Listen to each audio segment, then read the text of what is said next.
Aquí tenemos a Daniel Lara Farías para que nos explique en esta serie de top 5 que estamos teniendo.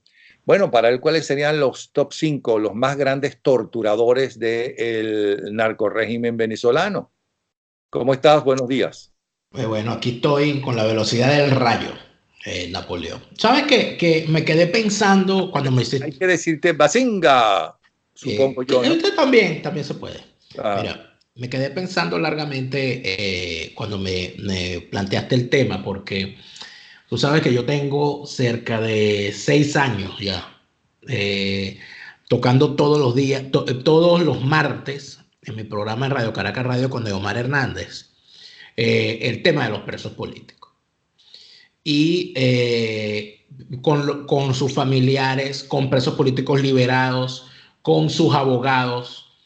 Y de verdad que la dimensión de las torturas y de los casos son de tal nivel que uno no haya, o sea, es difícil hacer una lista, ¿viste? Y yo te diría que quizás la lista podría sorprender por lo que voy a decir. Yo creo que la persona, la primera persona que yo nombraría. perdona, pero vamos del quinto al primero. Pero antes Uh-huh. quisiera hablar otras cosas contigo. ¿Dónde es que se tortura en Venezuela? ¿En qué parte de Venezuela? En ¿O toda solo Venezuela. En toda en toda Venezuela. Venezuela? En toda Venezuela, Napoleón, porque lo que uno ha logrado establecer es que hay distintos sitios, pero o sea, no es que hay unos centros de tortura. ¿Tú te acuerdas cómo eran las dictaduras del Cono Sur? Entonces, por ejemplo, en el caso de Argentina era famosa la Escuela Superior de la Armada, la ESMA, que era el sitio donde se sabía que había mayor número del sitio donde se torturaba a la gente, pues. Sí. Y en el caso de Pérez Jiménez, se hablaba de la seguridad nacional, y se hablaba de sitios infames como los penales de Guasina y Zacupana. En el caso de la dictadura de Gómez se hablaba de la rotunda con los grilles o los grilletes en las piernas de los. Pero en el caso del chavismo, es que inclusive la palabra tortura o sea, se extiende y es casi como que si toda Venezuela fuese una cárcel. Porque fíjate algo que se ha logrado determinar, gracias a relatos, por cierto, de presos liberados. Yo caí en cuenta de eso a raíz de la detención del productor de mi programa en Radio Caracas, Kenyer Jaramillo. Kenyer Jaramillo, unos meses antes de que yo escapara del país, lo capturaron unos guardias nacionales en los alrededores de la emisora. Y cuando a él lo capturan, entonces ahí ya era el año 2017, cuando estaban las protestas en los alrededores del Paraíso, y ya la gente en Venezuela, cosas que no se han contado, la gente en Venezuela, Napoleón, cuando veía que se llevaban a alguien detenido, intentaba evitarlo, o sea, intentaban salvar a la persona, pero además de eso, cuando veían que no había manera de salvarlo, la gente le empezaba a gritar al que se llevaban: dime tu nombre, dame un número de teléfono para poderle decir a alguien que se estaban llevando preso, porque se sabía lo que estaba ocurriendo. En ese caso se logró escapar. La gerente de producción de la emisora, que era Wirik Sarkaya, ya logra escaparse porque una señora de un local cercano la agarró y la metió para su local y cerró la puerta. A Kenyer se lo llevan. Cuando yo me voy junto a Neomar y junto a Jaime Nestares a donde estaba la Guardia Nacional a pedir razón, porque nos habían llamado por teléfono a la emisora para decir: mire, se llevaron a Kenyer Jaramillo preso y él nos dio este teléfono. Nosotros vamos al sitio, todo aquello, pues, logramos bueno, y nos dicen dónde lo tenían preso. Era en las cercanías, centros clandestinos de detención. A él lo tenían detenido en una cosa que llaman una unidad móvil, que es un sitio, que es una especie de estacionamiento donde guardan las motos y las camionetas y la cosa.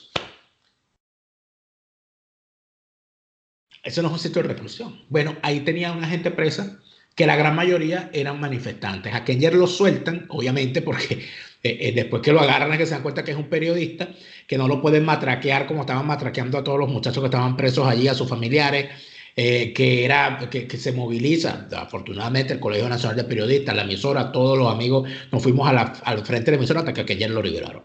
Allí es que yo empiezo a preguntar a los abogados. Digo, mira, sucedió esto. Y entonces, bueno, una nueva dimensión. Nos dice, no, mira, es que aquí hay centros clandestinos de detención en todas partes. Digo, ¿pero dónde están? Bueno, en cualquier sitio. ¿Cómo que en cualquier sitio? Bueno, por ejemplo, el caso que me cuenta el abogado José Vicente Jaro, uno de estos abogados que se ha dedicado a la defensa de presos políticos, de cómo él tenía a un defendido preso en una comisaría de la Policía Nacional Bolivariana en medio de un barrio en Petare. Creo que era el barrio Maca, uno de estos barrios, donde para entrar ya era un problema, ¿no? Y el muchacho lo iba a agarrar una protesta, el muchacho era menor de edad. Y él iba y subía todos los días en moto a llevarle la comida al muchacho que le mandaba a su familia y a ver cómo estaba y todo aquello, porque la familia no podía ir, yo no sé cómo era la cosa. Ese muchacho lo tenía, eso no es un centro clandestino, porque eso no está hecho para eso. Y el muchacho, a menos que tú me digas a mí que el muchacho es de la zona, no lo era. Ves cosas como, por ejemplo, y esto sí es... Ya va, en esos centros de detención, que es una cosa, torturaban. Claro, claro, porque ya la detención, acuérdate que cuando se habla en las convenciones internacionales sobre la tortura, se habla de diversos términos que son entendidos como tortura, porque se habla de la tortura, de los tratos crueles y degradantes y de la privación ilegítima de libertad o desaparición forzosa. Cuando a una persona se la llevan y no dicen dónde están, ni le dicen a esa persona, ni le leen sus derechos, ni le dicen las razones por las cuales está presa, etc., eso es una violación de los derechos humanos. Pero ustedes le dijeron dónde estaba. Mucho después, en el caso de Calle Jaramillo, se lo llevan preso y solamente nos dicen dónde está después de varias horas, ¿ok? Donde nos dicen, a ese lo deben tener en tal sitio. Y nosotros nos dispusimos a irnos para allá. En muchísimos casos hay presos que pasan semanas desaparecidos hasta que los familiares dan con ellos en alguna parte. Y en muchísimos casos ni siquiera se les hace audiencia. O sea, hay gente que está presa ya sin que se sepa. Entonces, ahí, además de esto, los mismos abogados indican y los mismos presos liberados indican que hay casos de sitios de residencias en cualquier sitio de cualquier ciudad utilizadas como centros de detención y centros de tortura, donde han llevado a gente, donde gente dice, a mí me tenían en una casa, donde había otra gente allí, de gente que dice, a mí me llevaron a una zona boscosa y me dejaron allá amarrado no sé cuántos días en una casa. Y eso se conoce, o sea, está documentado, o sea, lo han narrado sus víctimas. O sea, que no es nada más, por supuesto que están los grandes centros de tortura y de presidio. Creo que los más notables por el espanto que emerge de allí son el Helicoide, la DGCIM de Boleíta y la Tumba, que son unos centros de presidio y de tortura. Hay otros centros, aunque aquí es donde está concentrada la tortura, hay otros centros que son solo de detención, pero donde también se tortura. Como por ejemplo Ramo Verde, como por ejemplo una cárcel creada en el estado Guárico, a la cual le han puesto el nombre infame de Cárcel 26 de Julio, en homenaje al día en que Fidel Castro lanzó su intentona de la toma del cuartel Moncada. Muy buen nombre. Ponerle, igual que a la morgue de Caracas, ponerle el nombre de Hugo Chávez Frías. Yo lo haría, sin duda alguna. Es el mejor nombre, Hugo Chávez Frías. Bueno, entonces, ¿qué tiene de particular esta cárcel?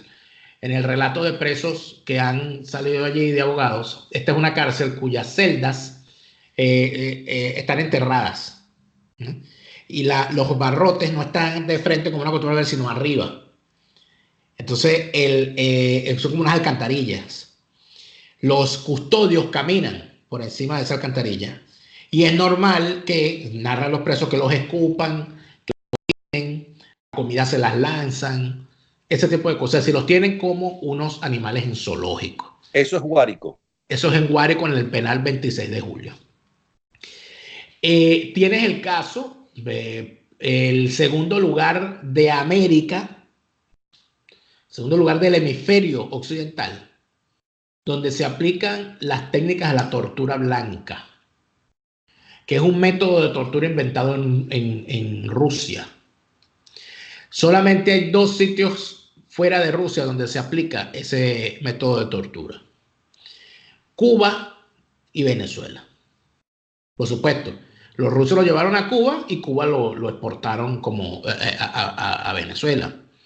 ¿Qué es la tortura blanca? La tortura blanca se llama tortura blanca o tortura invisible porque sus efectos no son, la tortura no es física, con heridas, con golpes, con ese tipo de cosas, sino que van usan lo físico a otro nivel. Por ejemplo, tener una persona en una habitación completamente blanca, que es lo que hacen en la tumba, a bajas temperaturas, de paso a no sé cuántos metros, enterrados, habitaciones blancas con los presos, donde todo es blanco, hasta la luz es blanca, luz las 24 horas del día, para que pierdan la orientación del tiempo, y como todo es blanco pierden también la orientación espacial porque hasta su ropa es blanca.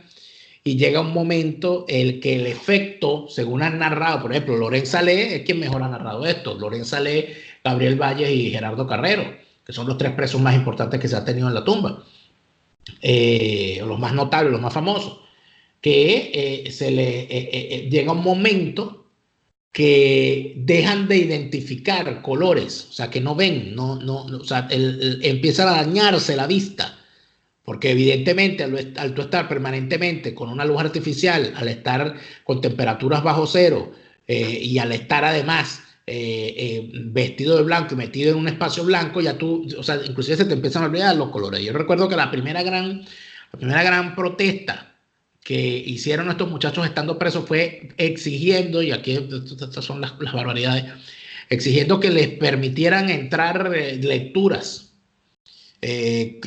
lápices para ellos escribir, creyones, para no perder la cordura y para recordar todas estas cosas. Y en efecto así fue. Gabriel Valle dibujaba cosas y lo que podía hacer, aislados completamente, sin contacto con los demás, nada más en las visitas pocas que le permitían a sus familiares.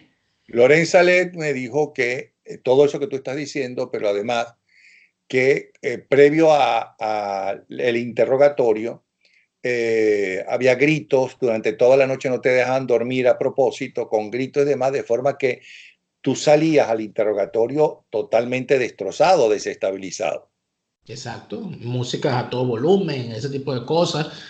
Entonces, eso es la tortura blanca. Luego tienes el caso ya de los métodos más famosos, o los métodos más utilizados y más infames, ¿no? Que lo dicen los propios presos y sus abogados. Uno es el uso de electricidad. O sea, esto de poner electricidad a los presos ya es una cosa de uso normal, que cualquier esbirro en Venezuela de cualquier nivel, policía municipal, policía nacional, policía estatal, lo usa. Una cosa generalizada. Por eso que te digo que incluso hay distintos niveles de esbirro, ¿eh? Cada municipio, cada localidad tiene el propio. Luego está esto que han narrado los presos, que es las distintas formas de aplicar asfixia. Una de las más conocidas es ponerles una bolsa plástica en la cabeza y rociarle insecticida dentro. ¿Okay? La otra estrategia o práctica usual, que es la práctica que más se ha usado en cuanto a militares. Y creo que sin ánimo de por supuesto de hablar a nombre de nadie, pero con los casos que hemos conocido, podríamos decir que es algo que lo han hecho con todos los presos militares, que son vejámenes sexuales. Narran, la mayoría, que es la peor humillación que les hacen, que es introducirle objetos por el ano. Palos, cabillas, fusiles, armas, etcétera. Y lo han narrado distintos presos liberados en distintos momentos y de distintas causas. ¿Okay? Eso, e inclusive algunos reporteros de sucesos que cubren la fuente de sucesos en Venezuela narran que o sea, que el tema de la tortura es una práctica abominable, pero que es una práctica mucho más usual en presos que no son presos políticos. Los presos políticos, pero que los presos que agarran presos que hacen, y que esa práctica de la vejación sexual es quizá bueno, porque parece ser yo creo que tendrías que hablar con un psiquiatra para que nos hable de qué está en la mente de un torturador. Y mira, el otro asunto que creo que es también una tortura una tortura también invisible, es el tema de Espérate. Hay unos videos que han mandado de que agarran a los muchachos, los desnudan por completo y le empiezan a caer los tiran al suelo, ¿no? En algunos casos, suelo totalmente lleno de basura, evidentemente, pero que inclusive las gallinas y los gallos están por encima de ellos y además les caen a rolazos, a palazos, con cualquier cosa les pegan. Sí, Eso hay videos de eso. Suficientes videos de esos han salido a la luz pública. Fíjate el caso de el amigo Vasco da Costa. Vasco da Costa, que al parecer ha sido liberado y bueno, han dicho que le han ofrecido, lo que pasa es que está en tal estado de salud que no ha podido salir todavía del hospital. Que él desarrolló una afección en un ojo, que tiene una tumoración en el ojo y tiene otras afecciones producto de las torturas, producto de los golpes, producto de las condiciones infames de algo que existe en Venezuela y que sería bueno que la gente que no está en Venezuela y que nos ve supiera. En Venezuela existe una cosa llamada el tigrito en los cuarteles y en las cárceles. ¿Qué es el tigrito? El tigrito es una celda de castigo que tiene condiciones aún más infames de las que pueden tener las cárceles. En el caso de Vasco da Costa, lo tenían en una celda de castigo, lo tuvieron en una celda de castigo meses. Y allí lo mordieron las ratas en su cuerpo. Allí se afectó muchísimo más su salud. Y una de las cosas que ellos comentan es cómo a él, una de las prácticas que tienen estos tipos es una cosa que llaman la máscara, que es que le ponen una especie de máscara de cuero impregnada de excremento en la cara. Y que eso a Vasco da Costa, bueno, se lo hizo innumerables veces. Y él asocia, por supuesto, él asocia las afecciones que ha tenido en su piel, en su rostro, en su salud, etcétera, etcétera, con eso que le hicieron tantas veces, narrado por su hermana, porque son sus familiares los que terminan contándole a uno lo que ocurre allá adentro. Pero yo creo, Napoleón, después de hablar con tantos presos liberados, yo creo que es obvio que es mucho más lo que no sabemos. Lo que sabemos es horroroso, pero yo estoy seguro que las cosas son mucho más horribles de la que nosotros podemos saber, porque evidentemente hay cosas que la gente obviamente bloquea en su mente, porque la mejor forma de tú sobrevivir en una mente como eso es bloqueando cosas de tu mente, y eso es perfectamente comprensible. Yo creo que hay una tortura adicional en todo esto, que era lo que te iba a comentar hace rato, que es el tema de el estar preso sabiendo que eres inocente, pero además de eso, el estar preso sin posibilidad de defenderte, sabiendo que ninguna defensa vale, que no va a haber forma de defenderte, que estás condenado allí. Y en tercer lugar, la humillación a la familia. O sea, el extender la humillación no es solo al que está preso, sino que a su familia se le persigue, se le humilla cuando van a las visitas, se le maltrata. En algunos casos, inclusive, hasta también terminan presos. Aquí ha habido casos, mira, que ha habido casos de abogados, de presos políticos que han ido presos. Es una cosa infame, una cosa insólita. Caso del abogado venezolano y argentino Marcelo Crobato, que por ir a defender a un vecino como abogado al que se estaban llevando, los meten preso él también. Y así, otras Es lo que le situaciones. suelen preguntar, porque tú estás torturando a alguien para sacarle una información. Como Supuestamente. enfermedad me dijo un G2 cubano hace muchísimos años que lo entrevisté. Me dijo, bueno, cuando un régimen sea como se llame, sea dictatorial o democrático, como se quiera llamar, me decía él, está desestabilizado. Por ejemplo, lo que sucede ahora en Chile, ¿no? Lo lógico es, decía él, que los cuerpos de seguridad, cuando agarran a algún dirigente que consideran que es importante, traten de sacarle una información porque esa información debe ser conocida urgentemente para frenar, ¿no?, el golpe que piensan dar o los atentados que piensan dar, ¿no? Será verdad, será mentira, pero eso fue lo que en su oportunidad me dijo. Y también me lo dijo algo parecido Braulio Barretico, era torturador de la Seguridad Nacional, cuando lo entrevisté. Yo nunca realmente conocí ni entrevisté a ningún torturador de la época llamada democrática, que también los hubo. Vamos a estar. Pero eso es lo que decían. ¿Sabes qué? Fundamentalmente preguntan esta gente que ya lleva 20 años en el poder, porque lo que decía este G2 cubano es que a esas alturas, yo creo que eran los años 80, en Cuba no necesitaban hacer ese tipo de tortura porque manejaban y controlaban toda la población. Bueno, no, en los regímenes que ya están consolidados no se tortura para que confiesen, sino se tortura como castigo y punto. Y el castigo normalmente es la prisión. Fíjate que acaba de morir el preso político con más años de presidio. 40 años preso y muere en la Imagínate cárcel. tú, Hay que ser muere. hijos de puta y malditos, ¿no?, para hacer eso. Sosa Fortuny. Tipos que se apoderaron de una isla que además es su posesión. Que tenga una persona 40 años preso. No, no, chico. Y que muere en No, prisión. y que muere en prisión. Y aparte de eso, Y que yo no veo. el Fidel Castro muere en su cama.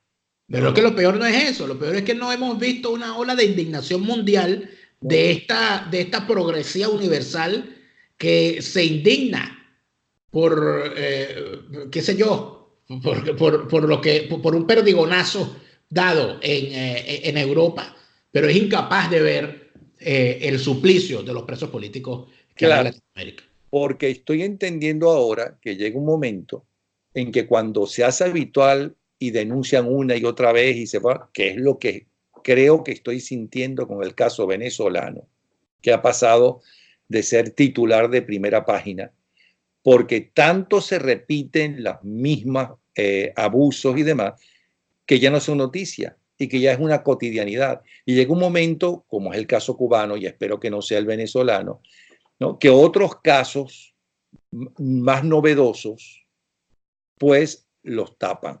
Por ejemplo, Chile, lo que está pasando en Chile, lo que está pasando en Nicaragua, lo que está Pero pasando En Chile no hay ningún preso de 40 años en una No, cárcel. no, no, yo digo bueno, sí, no hay ningún preso. Entonces, Bueno, estamos pero hablando de una cosa horrorosa. bueno, tú y yo hemos hablado varias veces de cómo los europeos, con el caso cubano, Fidel Castro le ha dado más de una patada en el culo, y me perdona la vulgaridad, pero esa es castellano, no del Quijote, y no pasa nada, ellos regresan a adularle a Fidel Castro. ¿Qué es lo Mira, que buscan en Fidel Castro? ¿Buscaban? No lo sé. no era un padre, porque debe ser que hay gente que es huérfana y necesita un padre, pero Sabes que yo he fíjate, tenido muchos amigos que creían que eran comunistas, varios, brillantes, que durante mucho tiempo fueron comunistas, inclusive hasta los años 80 y 90, que ya se sabía y se habían desenmascarado, sobre todo la gente informada, lo que era el comunismo. ya había pasado de moda. Y la mayoría o no tuvieron padres o tuvieron un padre agresivo. que yo lo comentaba con mi esposa, te fíjate que que es una misma constante, Qué bueno, malos padres y que necesitaban un padre duro, fuerte, pero un padre que ellos sintieron que no tenían. bueno, puede No sé ser, si pero será generalizado, te puede digo serlo. mi experiencia en la gente que conocía. Bueno, puede serlo si revisamos algunos casos, pero fíjate que todo esto, ¿no? ¿A dónde nos ha llevado? Yo, Estabas diciendo los diferentes tipos de tortura antes de sí, hablar del top 5 de pero los estábamos, claro, pero me estabas preguntando sobre para qué torturan. Ajá. Y fíjate que en el caso venezolano, y voy a hablar en función de la experiencia de lo que lo cuentan, ¿no? Lo que se busca normalmente es que se autoincriminen para validar las argumentaciones que el régimen, los falsos positivos que el régimen monta. Y eso te puedo hablar de distinto número de casos. Está el caso famoso de la infiltración al Partido Voluntad Popular, que fue la Operación Pérez Venta. Caso, por cierto, que nadie toca, ¿verdad? Porque parece que a nadie le interesa. Eso de Pérez Venta, ¿quién era Pérez Venta? Pérez Venta era un bichito que fue infiltrado en los movimientos, ¿no? Por uno de los personajes que te voy a nombrar ahorita del top 5. Este personaje fue infiltrado primero en los campamentos de estudiantiles cuando se estaban haciendo estas protestas de huelga de hambre en el 2014. A él lo infiltran en esos movimientos y es detectado. Es detectado. Porque cometió determinado error. Luego de ser detectado, desaparece de los campamentos y de la noche a la mañana aparece dentro de Voluntad Popular.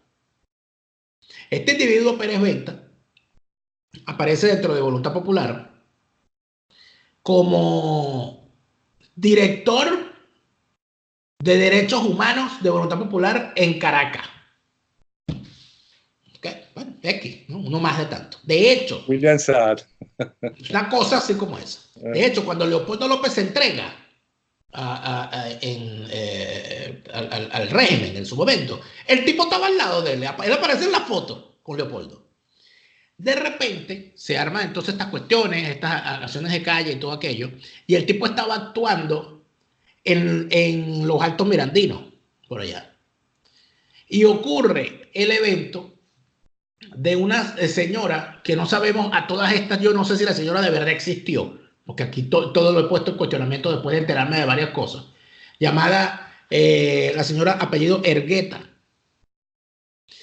Supuestamente la señora Ergueta fue asesinada y descuartizada por un señor que le vendió unos dólares, le cobró y después no le dio los dólares. O ella le vendió los dólares y el señor no le pagó, una cosa así.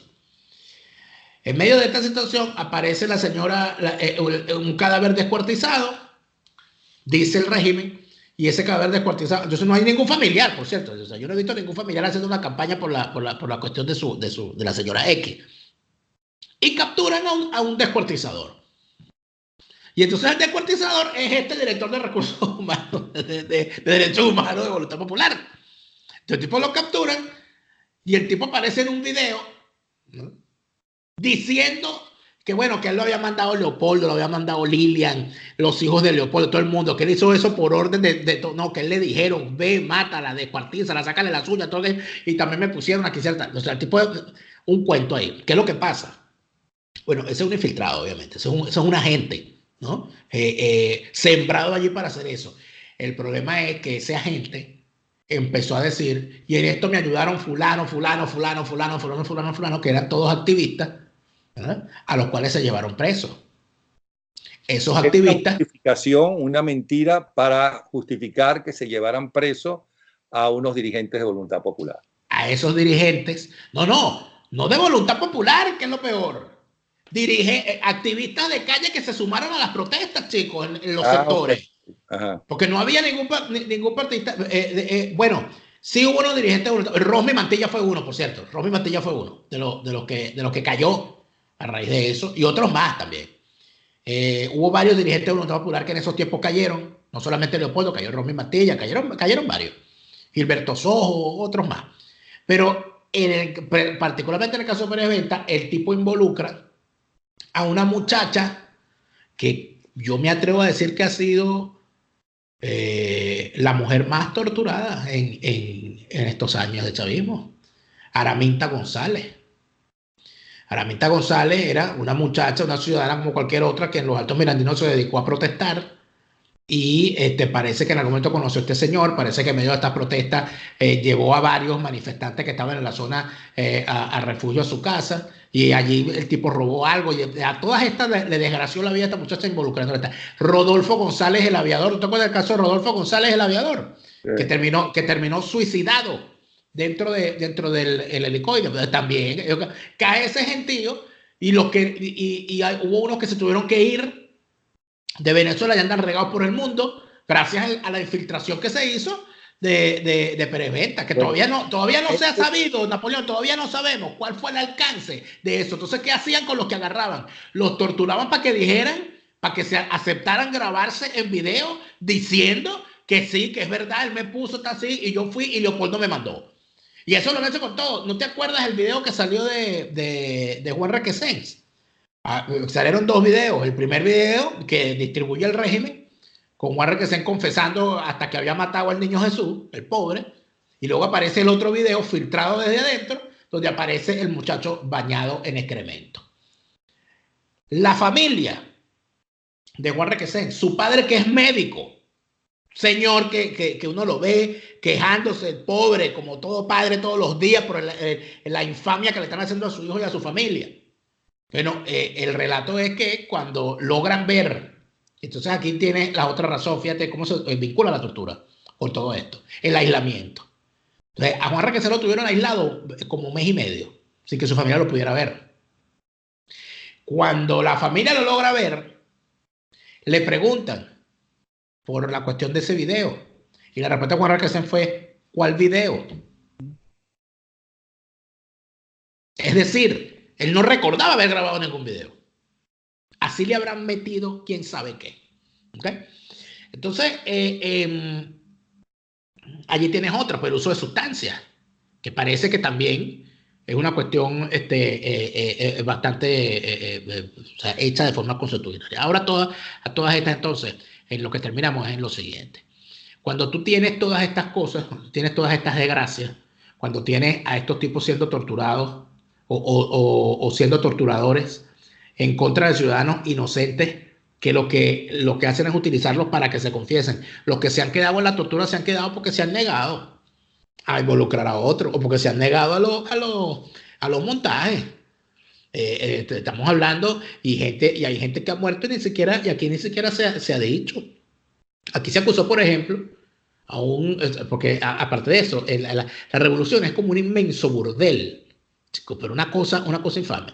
Aquí había que salvar el honor de la revolución, porque esto es una revolución, como otra revolución comunista, son pacatos en cuanto a la vida personal de la gente. Entonces aquí ellos no querían que quedara en la historia Robert Serra como homosexual. Entonces Robert Serra, que parece que tenía unos cuantos tornillos sueltos el pobre, bueno, ya había matado a un amante que había sido su escolta y estaba a punto de matar al otro. Y si el otro no se avispa, se lo raspa también. Entonces ese escolta lo manda a matar. No podía decir el régimen que su bello muchacho, sacado de las entrañas de la clase media y de la Universidad Católica Andrés Bello, para usarlo contra esa clase media y contra esa Católica Andrés Bello, no podían decir que ese muchacho era no solamente un homosexual, sino un asesino serial. Entonces se inventaron un complot urdido por Uribe, que ni lo conocía, con unos sicarios, con un tipo llamado el Colombia, y no sé quién sí, no sé quién más, y se trajeron entonces al Colombia, extraditado desde Colombia por el gobierno infame de Juan Manuel Santos, que lo entregó. Entonces lo trajeron para que el tipo confesara que sí, que él lo mandó Uribe, lo mandó Leopoldo, lo mandó no sé quién, lo mandó, yo no sé quién fue que lo terminó mandando a él. ¿Y tú sabes dónde está en Colombia hoy? Muerto. ¿Tú sabes cómo murió en Colombia? Murió preso en el helicoide porque le negaron la atención de la enfermedad que padecía, SIDA. Esa es otra forma de tortura. Negarle el tratamiento a presos que están enfermos. Que no sabemos, por cierto, si el señor estaba enfermo antes de entrar al penal. Porque tampoco sabemos. Entonces, cuando tú ves cosas como esas y te encuentras y vas hurgando y te vas consiguiendo cosas, bueno, esa señora en Colombia le metieron preso a su mujer, ¿no? Que vivían, porque él se había ido de Venezuela. La mujer vivía en Petare, vivían en un rancho, una gente muy pobre. Y en ese rancho vivía también una hermana de la mujer que no tenía nada que ver con el tipo. A esa muchacha también la agarraron y se la llevaron preso. Nadis Orozco, esa muchacha, se llamaba.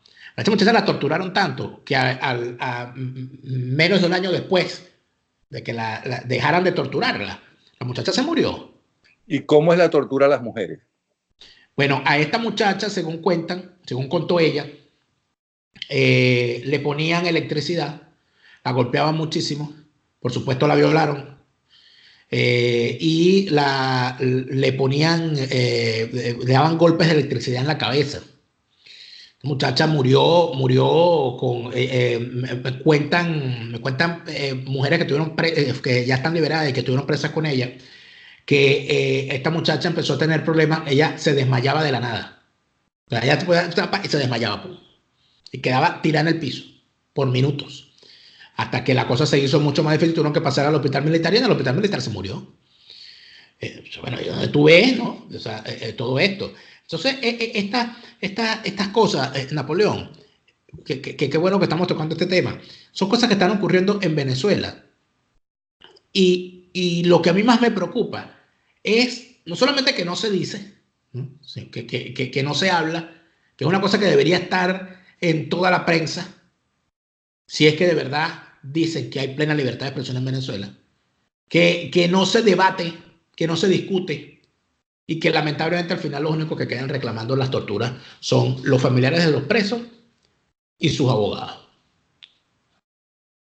Bueno, hablando de presos por años, por cierto, ahí están los policías metropolitanos que nos salvaron la vida, ¿no? Ahí siguen presos.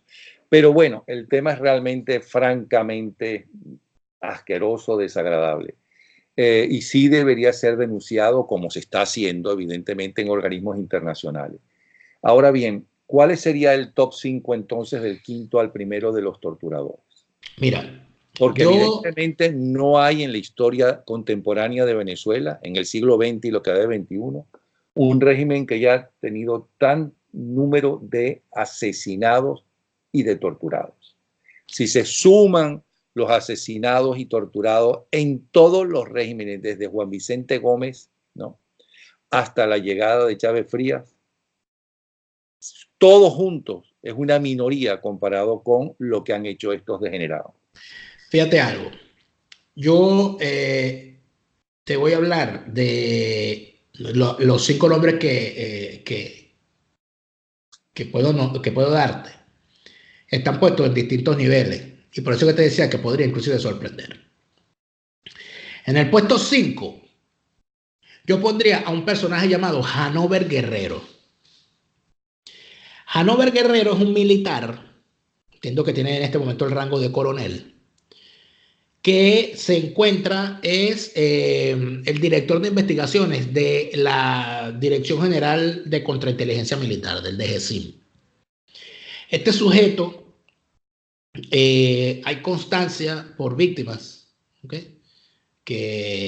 Víctimas que han logrado escapar, por cierto, que militares, todo obvio, que este señor, no solo, que este señor dirige la dirección y que es uno de los que dirige las torturas, que es el que hace el cronograma. Mira, este me le hace esto, este me le hace lo otro, y que en muchas ocasiones está presente cuando se hacen estas torturas. Este sujeto, que es un verdadero delincuente, tiene la siguiente historia. Este señor tiene problemas, empezó a tener problemas y empezó a ser señalado dentro de la fuerza por acoso sexual a mujeres oficiales subalternas, a las cuales el tipo, bueno, tenía innumerables casos. Uno de esos casos, que fue el que le dio su remoquete y que fue el más famoso en él, fue cuando, estando al mando de una unidad determinada, se la tenía dedicada a una oficial en particular. Oficial que había hecho todo lo posible, a pesar de ser su subalterna, para hacerle entender el asunto. Y el hombre, una noche, se metió al dormitorio femenino y se le metió en la cama a esta oficial. Y la oficial y las demás oficiales femeninas que estaban allí entraron a golpes al tipo. Y el tipo fue tal al golpiza que le digo que el tipo sale, se arma aquel escándalo, todo el mundo se despierta y el tipo sale corriendo desnudo de la habitación. Y entonces este señor, que es un negrito, lo bautizaron los oficiales como la morcilla erótica. Porque lo único que llevaba era la franela blanca que usan los militares siempre, ¿no? Y vaya desnudo. Entonces, una morcilla enyesada, la morcilla erótica. Este señor es Hanover Guerrero. Es mencionado, además de esto, fíjate tú, que al señor una vez lo intentaron, para que veas la calidad de personaje del que estamos hablando. Este señor intentó, un alto oficial, uno de sus superiores, le abrió un procedimiento por la cantidad de cosas que había, ¿no? Y el señor se escapó. O sea, como que se fue de la unidad, se perdió, buscó ayuda por otro lado. Y cuando él logra que uno de sus secuaces lo rehabilite, cuando tuvo oportunidad a ese superior que intentó sancionarlo, este tipo lo metió en uno de esos tantos casos que han armado y el superior que lo quiso castigar está preso. Inocente. Solamente porque fue uno de los que quiso ponerle un parado a las aberraciones de este sujeto. Ese es Hanover Guerrero. La morcilla erótica. La morcilla erótica. Luego yo te nombraría a otro personaje militar que era superior de este en el DGCIN, que es Christopher Figuera. Manuel Christopher Figuera, que entiendo que era uno de los jefes de este en el DGCIN y que luego pasó al SEBIN. Este personaje también está mencionado como copartícipe de torturas por civiles y por militares. Estamos hablando de un tipo que no solamente torturó a sus propios, que esto es lo peor. O sea, estamos hablando de un militar torturando militares. Esto es una cosa increíble, ¿no? Aunque, y aquí hay otra cuestión. Por supuesto que hay un autor mediato, que es el que manda, y un autor inmediato, que es el que ejecuta. Hay muchos militares que afirman, que han pasado por ahí por el DGCIN, que las torturas no las realizan militares, sino que tienen un personal civil encargado de ser los ejecutores de las torturas, por toda esta cuestión para evitar... porque hay muchos militares que se han conocido o que son de la misma promoción. Hay otro tema, cuando un militar, cuando es capturado algún militar en alguno de estos casos, toda su promoción queda bajo sospecha. Y se han dado casos de militares presos solamente por ser parte de la promoción, donde cayó uno metido en otro tema. Christopher Figuera sería para mí el siguiente en esta lista. En tercer lugar, hay que señalar a los fiscales y jueces del horror, que son los que le dan respaldo a estos delincuentes ejecutores. Y aquí destaca una en particular, que es la ciudadana jueza Carol Padilla. Carol Padilla, jueza del horror. Esta señora es la que lleva en este momento la batuta en los casos de los presos políticos más notables, empezando por Juan Requesens y por otros muchos más, civiles y militares. Este sería el top 3, estaría en el top. Esta sería la número 3. Estamos hablando de una jueza que se ha encargado de mantener en el limbo a una buena cantidad de presos políticos. Sí, pero ya no tortura directamente. No, pero en un momento, es el respaldo necesario porque acuérdate una cosa, que no es el autor inmediato y el autor inmediato. Esta fue la jueza que recibió en su tribunal al capitán Arévalo, moribundo, frente a ella. Pero esto nos da pie para otro programa que sería el top 5 de estos tipos de jueces. ¿Me explico? Podría ser, Napoleón, pero es que estamos pasando por alto algo que es muy importante. Que, como vuelvo y te repito, que jueces y fiscales son el respaldo necesario para la tortura, porque para obtener una confesión, para obtener un testimonio, ellos saben, e inclusive los propios presos han manifestado, bueno, lo ha dicho el propio Christopher Figuera, lo ha dicho este señor, este personaje siniestro que está allá en los Estados Unidos haciéndose pasar por perseguido, a ponte. Bueno, en las reuniones de coordinación, mira, bueno, a este hay que darle más palo porque no ha hablado a este. Hay autores mediatos e inmediatos. Sí, bueno. Y este señor es una. Luego de esto, está el hombre que instauró la tortura y los nuevos métodos de tortura y los montajes para acabar con todo esto, y que inclusive estaba en el lugar de las torturas e indicaba lo que se tenía que hacer, que es Miguel Rodríguez Torres. Miguel Rodríguez Torres estuvo torturando en la DICIP cuando era DICIP, torturando en el SEBIN cuando lo convirtió en SEBIN, y luego torturando y matando como ministro del Interior y Justicia en los años 2014, en el año 2013-2014. Rodríguez Torres yo lo llamo charco de sangre porque es lo único que hay alrededor de él. Un tipo que entró a la escena nacional asesinando a sus compañeros e intentando matar a una mujer con sus hijos y sus nietos en una casa, como lo era Blanca Rodríguez de Pérez el 4 de febrero. Él y Hernández Behrens son los héroes de esa hazaña. Asesinar un poco de gente nada más para matar a la familia Carlos Andrés Pérez. Es además el creador de la tumba. Él fue el que se trajo la tortura blanca a Venezuela. O sea, que estamos hablando además de un tipo que es indubitablemente alumno de las barbaridades del castrismo.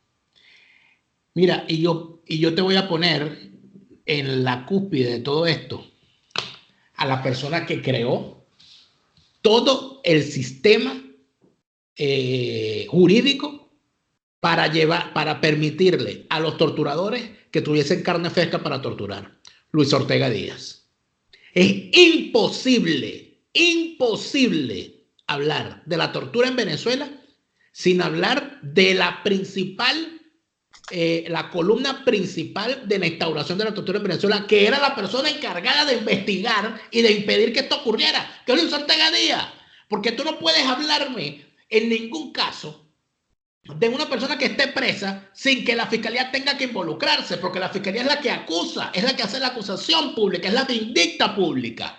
Y esta señora fue la que acusó, la que puso fiscal para acusar a Leopoldo López. Esta señora fue la que acusó a los policías metropolitanos.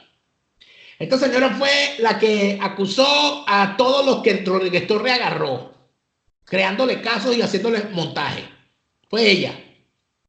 Entonces, bueno, el caso de estas personas torturadas, el caso de Pérez Venta, o sea, el montaje de la señora Rodríguez Torres y la validación la hace ella. No hubo ni una sola investigación de esta señora de las denuncias de tortura de los presos y de sus familiares. Ni una. Es que no investigó ni una sola. Ahora te voy a decir sobre ella, hablando de que hablabas de un psiquiatra para saber qué piensa. El primero de los 4 juicios que yo tengo montados encima, la juez era ella. Era juez, todavía no era la fiscal. Y yo fui con una persona exactamente que me iba a acompañar por si las cosas me hacían algo. ¿Okay? Pero la persona la dejaron afuera, no la dejaron entrar conmigo en el interrogatorio de Luisa Ortega Díaz. Alguien me había dicho que era muy miedosa, muy temerosa. Todavía no existían estos teléfonos, pero no me acuerdo qué es lo que existía, que tú podías, sin que fuera una cámara fotográfica, fotografiar a la persona. La primera fotografía que salió de ella, yo se la hice. Pero ¿cómo sería de cobarde que la persona que me estaba esperando afuera, que por cierto era un dirigente medio de Acción Democrática, José Fiol, llegó una persona que trabajaba con ella, un guardaespaldas, y le dijo, esta mujer es tan cobarde, ¿no? Que me pone detrás de ella porque teme que Napoleón le haga algo. Yo no pensaba hacerle absolutamente nada, evidentemente. Y otro que puede hablar de eso es el doctor Arteaga, que era mi abogado, y que fue maestro de ella, gracias a lo cual en un momento dado él le dijo, mira, pero tú aquí estás cambiando la confesión de Napoleón Bravo, porque él no está confesando ni dijo esto que tú estás diciendo aquí. Y entonces ella dijo, me debo haber equivocado, perdone. De eso me salvé. Pero que era una cobarde, es una cobarde. O sea, que no te extrañe que las primeras cosas que ella hizo, la hizo por cobardía, aunque ella sigue siendo responsable. Bueno, tú sabes que a Hitler le encantaban los perros. Era vegetariano y le encantaba el arte. Yo sí creo en absoluto que son unos grandes cobardes todos, ¿no? Porque no hay mejor demostración de la cobardía de una persona que cebarse con el más débil. O sea, yo en estos días recordaba, le echaba el cuento a alguien, porque yo he pensado mucho en esto y lo he hablado con presos liberados. ¿Cómo podría uno, qué hay en la mente de una persona para poder hacerle daño a alguien a sabienda de que le está haciendo? O sea, es una cosa, o sea, ¿qué tiene que haber en la mente de alguien? Yo le pregunté eso a Braulio Barretico, que era torturador cuando Pérez Jiménez, uno de los pocos que quedaron vivos, porque acuérdate que cuando se va Pérez Jiménez el 23 de enero, asaltan la Seguridad Nacional y matan a más de uno. Él fue el que escribió el libro Memorias de un esbirro, ¿no? Sí, Memorias de un esbirro. Él creía profundamente en Marcos Pérez Jiménez, en su trabajo, y consideraba que tanto los comunistas como los adecos eran enemigos del pueblo, enemigos de Venezuela, y que ellos eran unos asesinos, y de las cosas que lo mandaban para allá acusados, era verdad todas esas acusaciones, que aunque fuera verdad no se justificaban. Y él decía que no eran tantos los que se torturaron allá, que si era verdad que existía lo del ring y de los golpes. ¿Te acuerdas que había hablaban del ring? Nada comparable con lo que hacen ahora, de paso, pero sí había tortura. Eso era lo que más o menos recuerdo de Braulio Barretico, que esa entrevista debe estar en YouTube. Porque inclusive cuando se repitió ese programa, porque se pidió mucho ese programa, Braulio Barreto llamó para quejarse, para decir que él se equivocó y que fue un error de él aparecer de nuevo, porque eso fue en los años 70 cuando salió esa entrevista. Bueno, y Pérez Jiménez y el problema, y él sale a la luz pública el 23 de enero del 59. Pero más o menos creo recordar que era eso, que por eso lo hacía.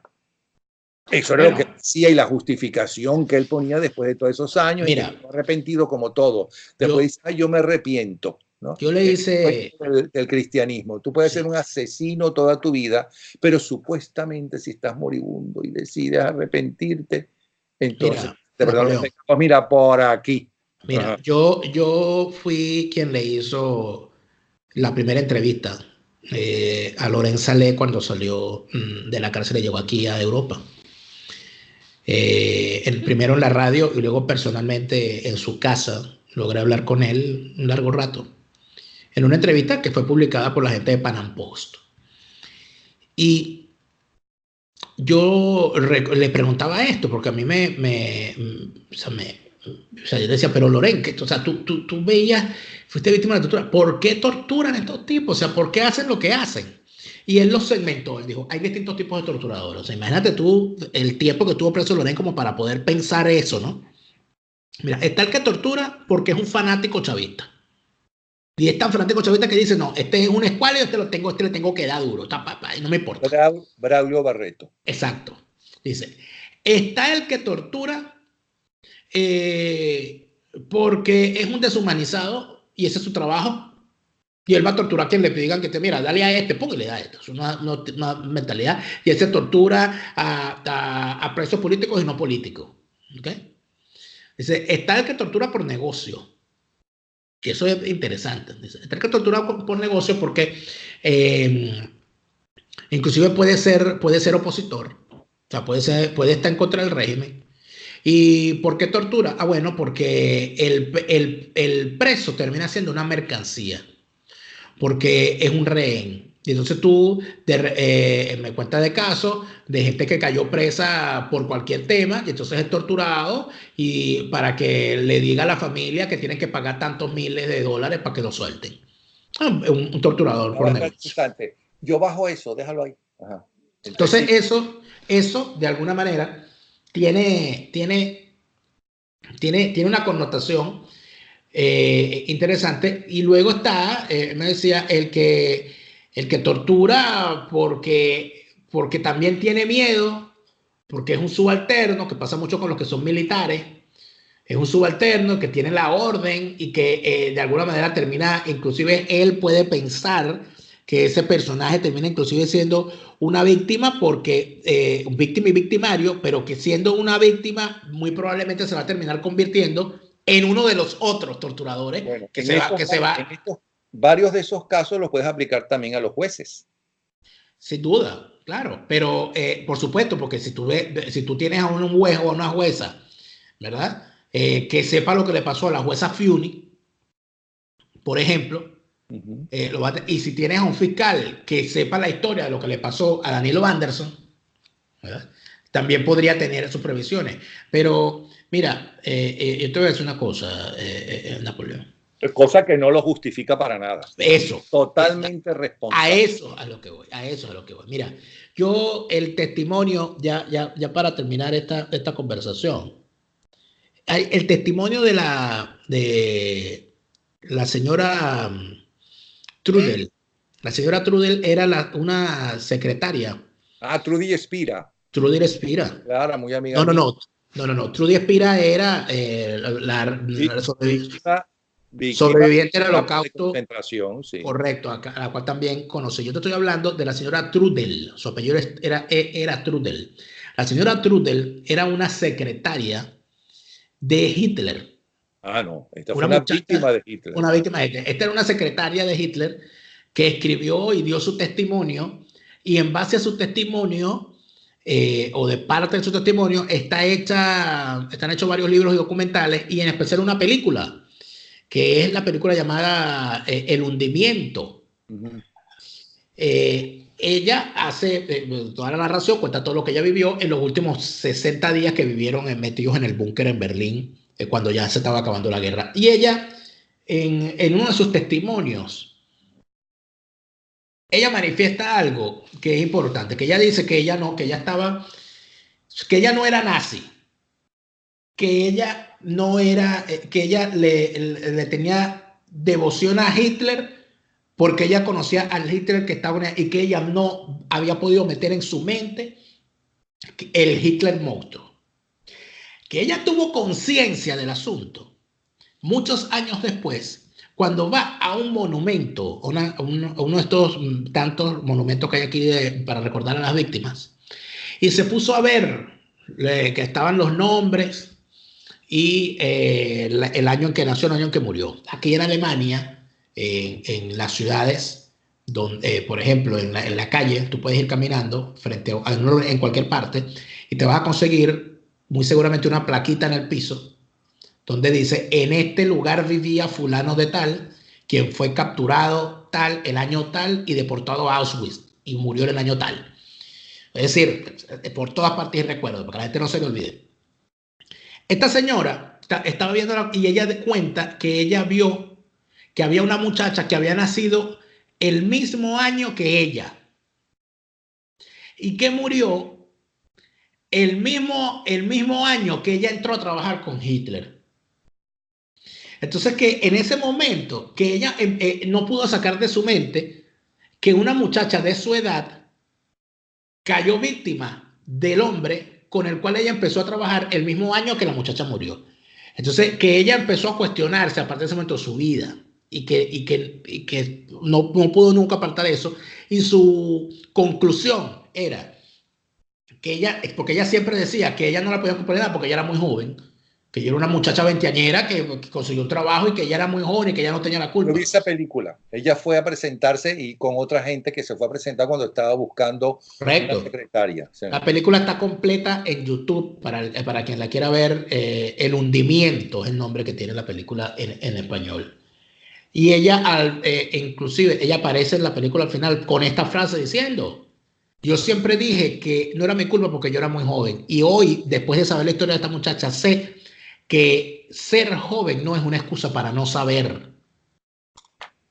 Ser joven no es una excusa Sí, para no saber. pero no solamente eso, sino recuerda que los rusos, cuando llegaron estos asesinos en masa, llamaban el padrecito, las mismas familiares que el padrecito había mandado a asesinar. Y lo llamaban el padrecito. Hay gente que no aprende. Bueno, mira, entonces tenemos que no estoy muy de acuerdo contigo porque yo eliminaría a los jueces para hacer un top 5 con los jueces. Bueno, vamos a Pero hacer un muy top bueno, 5 de los jueces muy del bueno horror, no hay el problema. comentario, pero muy bueno el comentario de que ellos evidentemente son cómplices. En el quinto lugar, y tan cómplices de los asesinatos y de las torturas como los torturadores y los asesinos. Entonces, pusiste en el quinto lugar Hanover Guerrero, en el cuarto, alias la morcilla erótica, no lo olvides. cuarto Christopher Figuera. Christopher, perdón, Figuera, tercer lugar, ¿qué dice aquí? Carol Padilla, Carol jueza. Padilla, que es jueza. Segundo lugar, Miguel Rodríguez Torres. Y en el primer lugar, Luisa Ortega Díaz. Correcto. Ese es todo. Bueno, tenemos entonces otro top 5 por hacer, que es el de los jueces, que también merecen su top 5. Pero también merecen su top 5 las 5 personas que más han sido torturadas por el régimen. Porque yo creo que no hay que olvidar esos nombres. Es verdad. Ni de las víctimas, pero sobre todo de los victimarios. Estoy de acuerdo. Completamente de acuerdo contigo. Completamente de acuerdo Porque contigo. algo bueno ha hecho el pueblo judío, que no ha podido hacer el pueblo ruso, que tiene más muertos que los judíos. Es recordarle al mundo lo que tuvieron que padecer, lo que ellos vivieron. Y así todo hay gente que lo niega. Así todo hay gente que es pronazi hoy en día. Es una minoría, ¿verdad? Imagínense si no lo hubieran dicho. Así es. Pero bueno, gracias entonces. Seguimos. Gracias a ti, Napoleón. Por este top 5 de los torturadores, que es muy importante saberlo.